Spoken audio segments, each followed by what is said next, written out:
RealAgriculture.com's coverage of the Western Canadian Dairy Seminar is brought to you by Alberta Milk.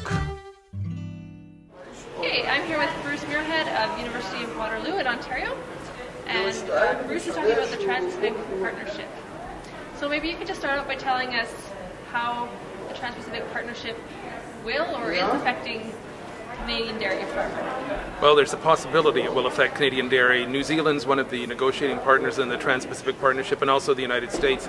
I think there are 12 countries in total now negotiating, and those two in particular have a certain perspective about dairy. And the New Zealanders are really a neo-cooperativized country, and the United States is one where it has a closed market for dairy, yet it wants Canada to open its market.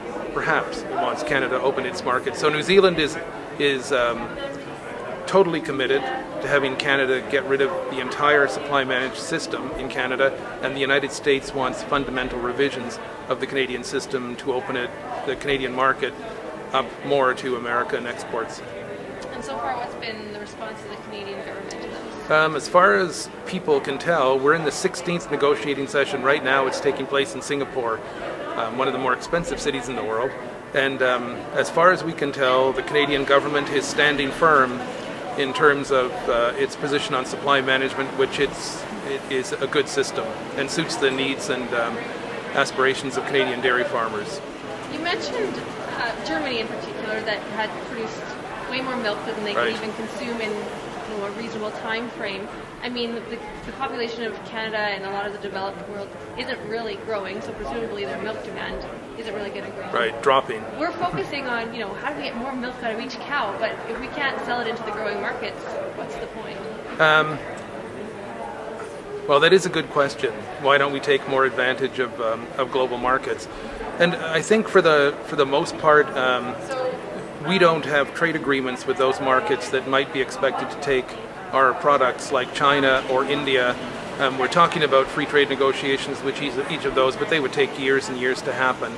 Also, I think dairy is one of those commodities which is almost best consumed locally. Of course, the New Zealanders would disagree with that, and a number of other countries would as well. But what you do is that you make it into powdered milk or cheese or butter and ship it out. And we actually do have about 5% of our market is comprised of exports to various countries, in particular the United States. We export a fair amount of dairy to the US as well.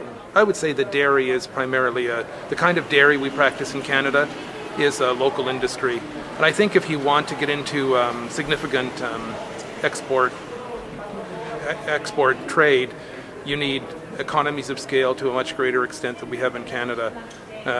In the U.S., they have 3,000 herd farms. In some parts of New Zealand, they have herds of 8,000 cows.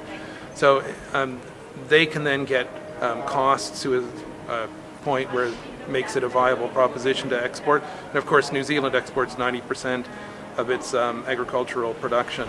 The United States, a significant amount of its agriculture, an increasing amount of dairy production as well. But in Canada, if you get rid of if you want to exploit foreign markets for Canadian dairy, that means a fundamental change to the system. And I would say our current system then wouldn't reflect the demands that are placed upon it to be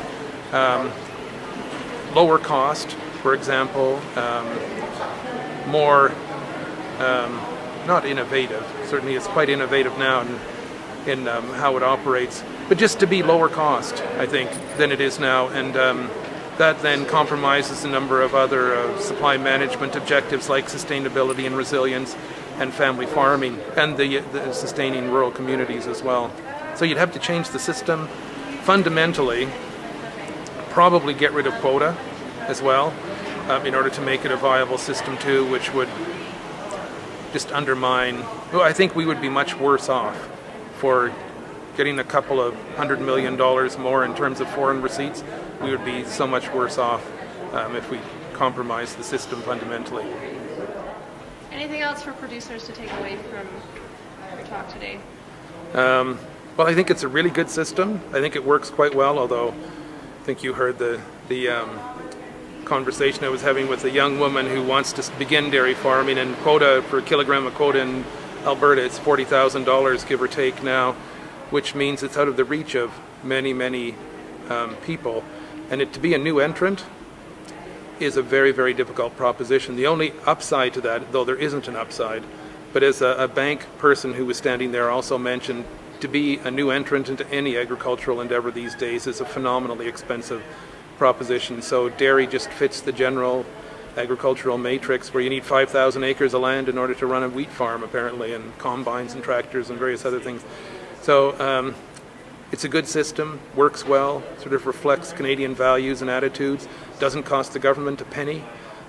Consumers pay the freight for supply management and the term cost in the supermarket. And it's a sustainable and resilient system, which I think ultimately will trump every other consideration.